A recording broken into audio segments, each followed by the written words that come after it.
Salut tout le monde, j'espère que vous allez bien. Aujourd'hui, bienvenue au Expansion Today. On est toujours dans des études bibliques, donc bienvenue dans cette série Deeper. Et aujourd'hui, on va étudier la généalogie. Yes! Je vois que vous êtes autant pétillants que moi. Alors, je sais vraiment pas qui nous a demandé d'étudier ça, mais franchement, merci, parce que on va devoir lire tous les noms, et puis là, on va se le coltiner, ce passage qu'on veut jamais lire.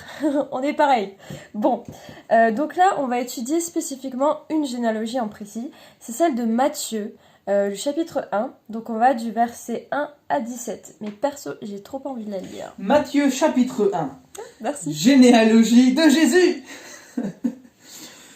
Généalogie de Jésus-Christ, fils de David, fils d'Abraham. Abraham engendra Isaac, Isaac engendra Jacob, Jacob engendra Judas et ses frères. Judas engendra Tamar, Péretz, Zéra. Péretz engendra Estrom, Estrom engendra Aram, Aram engendra Aminadab, Aminadab engendra Nachon, Nachon engendra Salma, Salma engendra Boaz de Rahab, Boaz engendra Obed et Ruth, Obed engendra Isaïe engendra David, le roi David engendra Salomon de la femme de Uri, Salomon engendra Roboam, Roboam engendra Abia engendra Asa, Asa engendra Josaphat, Josaphat engendra Yoram, Yoram engendra Ozias, Ozias engendra Yotam, Yotam engendra Ahaz, Ahaz engendra Ézéchias, Ézéchias engendra Manassé, Manassé engendra Amon, Amon engendra Josias, Josias engendra Yekonia et ses frères au temps de la déportation de Babylone. Après la déportation de Babylone, Yekonia engendra Shealtiel, Shealtiel engendra Zorobabel, Zorobabel engendra Abioud, Abioud engendra Eliakim, Eliakim engendra Azor, Azor engendra Sadok, Sadok engendra Haïm, Haïm engendra Alioud, Alioud engendra Éléazar, et Éléazar engendra Matan, Matan engendra Jacob, Jacob engendra Joseph, l'époux de Marie, de laquelle est né Jésus, qui est appelé le Christ. Et oui, Jamie, c'est très simple. Il y a donc en tout 14 générations depuis Abraham jusqu'à David, 14 générations depuis David jusqu'à la déportation de Babylone à Babylone, et 14 générations depuis la déportation à Babylone jusqu'au Christ. Verset 17. Merci Caleb. Voilà, vous avez eu pour la première fois de votre vie Caleb qui a eu la généalogie à voix haute, donc c'était génial. Si jamais vous cherchez J'ai juste fait 2 erreurs. C'est ça, mais c'est pas grave. Si jamais vous cherchez un prénom pour votre futur enfant, et ben voilà, vous avez de quoi faire. Alors, en parlant de prénom, Ézéchias, j'aime bien. Voilà. Allez, merci. Donc voilà, les généalogies que souvent on veut sauter parce que, et oui, effectivement, elles sont vraiment longues à lire et souvent on les saute. Mais il se trouve que dedans, il y a vraiment des perles que parfois, du coup, on saute aussi avec ça, autant dans l'Ancien Testament que dans le Nouveau Testament. Peut-être qu'on pourra une prochaine fois parler de l'Ancien Testament, mais cette fois-ci, on est dans Matthieu. Et donc, ce passage-là commence par « Voici la généalogie de Jésus-Christ ». Christ, dans l'Ancien Testament, en hébreu, ça veut dire Messie, celui qui est oint, c'est le Messie. Et donc, c'est ce qui veut dire exactement que Jésus est le roi annoncé par Dieu. Ce qui est hyper important, direct, en partant pour la base. Parce qu'il faut se rappeler que les évangiles ont été écrits de différentes manières par ces différents auteurs pour pouvoir atteindre et parler à des personnes spécifiques. Ça parle à tout le monde, c'est sûr, Matthieu, ça nous parle toujours à nous aujourd'hui, mais à la base, Matthieu l'a écrit spécifiquement pour les Juifs, pour que les Juifs comprennent que Jésus est le roi qu'ils attendaient tellement depuis longtemps. Et donc, en commençant par ça, ils m'ont direct, vous voyez, Jésus, c'est le roi. Et la première chose que l'on voit, et que l'on peut se dire au travers de la généalogie, c'est qu'elle démontre l'accomplissement des promesses de Dieu. Pourquoi ? Parce que la promesse du Messie, elle a été faite il y a très longtemps à Abraham, dans Genèse 12, versets 1 à 13. Et Dieu lui promet que sa descendance sera bénie et qu'il y aura une multitude de personnes, mais c'est vraiment en fait au travers de Jésus. Et donc on voit vraiment cet accomplissement-là. Mais aussi, il y a une promesse qui a été faite au roi David dans 2 Samuel 7, versets 11 à 16, si jamais ça vous intéresse. Et on voit donc que Jésus, il est l'héritier de ces promesses que Dieu a faites à David.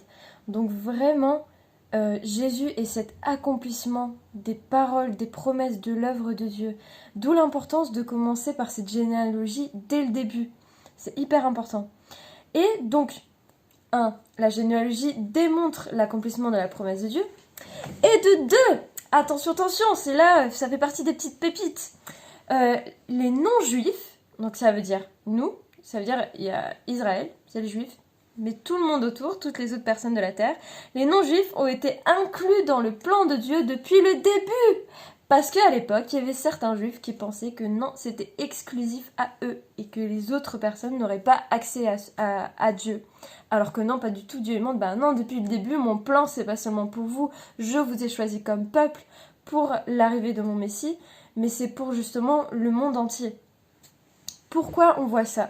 Parce que, je sais pas si vous avez remarqué, mais quand Caleb il a lu, c'est assez rapide, donc je sais pas si vous l'avez entendu, mais il y a 5 femmes qui sont citées dans cette généalogie-là, ce qui est vraiment incroyable à l'époque. Parce que les femmes n'apparaissaient pas dans les généalogies, ça ne se faisait pas, c'était vraiment au travers des hommes que cela se faisait.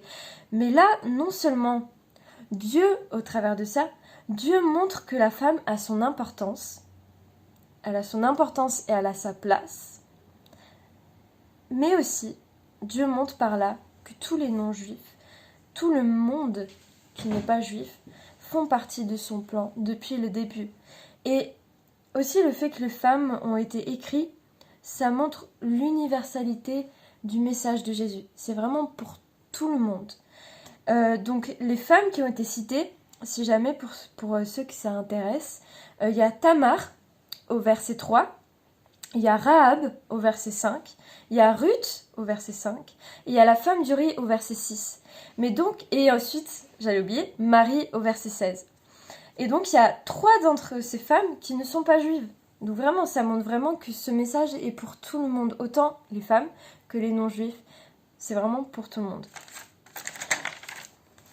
Et une chose qui peut être sympa aussi à voir, c'est qu'au verset 16, c'est dit « Jacob eut pour descendant Joseph, l'époux de Marie, de laquelle est né Jésus appelé le Christ. » Donc en fait, la façon dont est formulée cette phrase-là, ce verset-là, ça montre que Joseph est le père légal, le père adoptif de Jésus, et que sa mère, Marie, est sa mère biologique. Donc vraiment, Matthieu, en fait, il a voulu rattacher la vie et l'œuvre de Jésus au travers de cette généalogie-là à la révélation de Dieu dans l'Ancien Testament. D'où l'intérêt aussi de démontrer cette généalogie-là dès le début, parce que ça fait vraiment le lien entre l'Ancien Testament et le Nouveau Testament. Surtout que Matthieu est le premier livre du Nouveau Testament, donc c'est hyper important. Et donc, il faut aussi se dire qu'à l'époque, comme maintenant, mais je connais pas trop la culture des Juifs, mais il faut se rappeler que les Juifs à l'époque, tous ces prénoms-là, c'est des histoires qui sont écrites dans l'Ancien Testament. Et eux, ils connaissaient leur histoire, ils connaissaient c'était quoi les paroles reliées, les promesses reliées, les prophéties qui sont reliées à chacune de ces histoires-là. Donc, dès que Matthieu inclut Jésus à toutes ces personnes-là, il montre vraiment le lien direct et il montre l'accomplissement de toutes ces prophéties en Jésus. Et c'est juste magnifique de voir ce lien-là entre les deux. Et même les généalogies en général, elles montrent 3 choses. De une, elles révèlent le plan de Dieu et son accomplissement. Donc même dans l'Ancien Testament, c'est exactement la même chose. Et de 2, et ça je kiffe trop ça, c'est vraiment trop génial. De 2, ça révèle le cœur de Dieu. Parce que, je sais pas si vous avez vu, mais moi j'aurais trop du mal à retenir tous ces prénoms. Mais en fait, Dieu il montre par là qu'il n'y a aucun homme qui lui échappe. Chaque personne, elle est hyper importante pour lui et il s'en rappelle de toutes et il se rappelle de non seulement de leur prénom mais de leur vie, de ce qu'ils aiment et tout ça. C'est juste incroyable, c'est trop beau. Et de 3, ça montre et ça fait le lien entre l'Ancien Testament et le Nouveau Testament, comme ici dans Matthieu. Il y a d'autres généalogies dans le Nouveau Testament comme dans Luc, sauf que c'est très différent ce qu'il veut montrer. Luc, lui, il démarre pas de Abraham pour aller à Jésus, comme le fait Matthieu, mais il démarre de Jésus pour aller jusqu'à Adam. Pourquoi il fait ça? Il montre ainsi que Jésus est le deuxième Adam, donc il est littéralement fils de Dieu. C'est vraiment pour montrer qu'il est fils de Dieu. Et c'est un truc de ouf.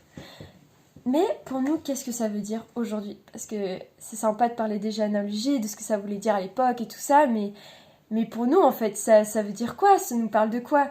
Comme j'ai dit, déjà, ça révèle le cœur de Jésus, que chaque personne est importante pour lui. Ça veut dire que tu es importante pour lui, qu'il te connaît parfaitement plus que quiconque. Ça veut dire que tu peux te confier en lui parce que il te connaît par cœur, il sait ce que t'aimes, il sait de quoi tu as peur, de quoi tu doutes de quoi. Il connaît vraiment absolument tout. Et ça, déjà, c'est hyper rassurant en fait. Il y a un côté vraiment rassurant de ces généalogies-là. Mais de deux, qu'est-ce que ça peut nous dire aujourd'hui? C'est que Dieu nous demande d'être ouverts à tous. On parle de racisme. Ok, le racisme, il n'a pas sa place. Ça n'a pas sa place pour nous et ça a différentes formes. Des fois, on pourrait être étonné. Mais vraiment, en fait, il montre qu'il n'y a pas de barrière ethnique. Il n'y a pas à avoir ces barrières-là. Ce message de Dieu, le message de l'évangile, il est pour tout le monde. Pour nous, ça montre aussi que Jésus, il est donc de descendance royale, il est de famille royale, donc il a ce droit de gouverner sur nos vies. Une fois qu'on accepte Jésus, qu'on accepte de le suivre, c'est Jésus qui gouverne sur nos vies, c'est plus nous-mêmes qui gouvernons sur nous. Et il est non seulement de famille royale, mais on sait qu'il est pleinement homme. Donc il a connu la peine et la souffrance comme nous, donc on peut s'identifier à lui. Et il est aussi pleinement Dieu, parce qu'il s'est sacrifié pour nous à la croix, mais il est ressuscité. La mort, elle n'a pas pu le retenir parce qu'il est Dieu, parce qu'il est la vie. Et cette vie-là, elle est possible pour nous aujourd'hui. Et il nous donne cet accès à chaque jour à Dieu, à la Trinité. Et c'est juste quelque chose d'incroyable, de magnifique. Comment est-ce qu'on peut appliquer ça maintenant, juste après ce moment-là où j'ai pu vous expliquer un peu avec mes simples mots, hein, j'explique comme je peux. Mais il y a deux choses qu'on peut faire pour appliquer ça à nos vies. Déjà par rapport au racisme. Prends le temps vraiment de voir si tu es ouvert aux autres. Moi-même, je l'ai fait, je veux prendre ce temps-là de voir si je suis ouvert à tous. Et vraiment, le racisme, il peut prendre différentes formes. Mais Dieu nous invite vraiment à être ouverts à tous. À tous. Je parle de autant...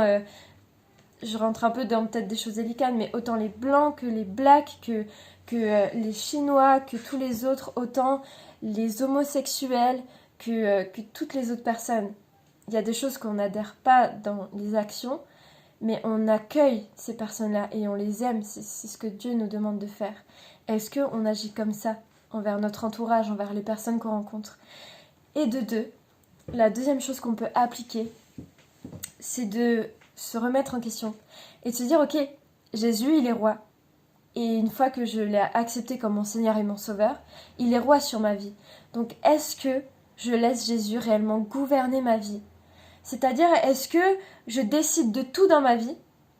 Ou est-ce que je prends le temps de laisser Dieu me parler, de lui laisser me montrer sa volonté à lui et de faire ce que lui désire et de lui laisser toute la place dans ma vie?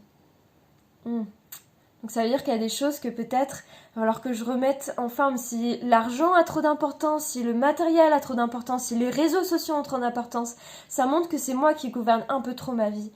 Et que Dieu, il a son mot à dire et qu'il aimerait nous dire d'autres choses. Donc voilà, c'est vraiment le petit partage que je voulais vous partager sur la généalogie par rapport à la question qui a été posée là-dessus. J'espère que ça vous aura aidé parce que c'est pas facile, c'est quelque chose qui est difficile à comprendre des fois, mais en fait c'est simple et toute sa parole est juste incroyable. Donc je vous souhaite une bonne journée à vous et puis on se retrouve bientôt. Bye tout le monde!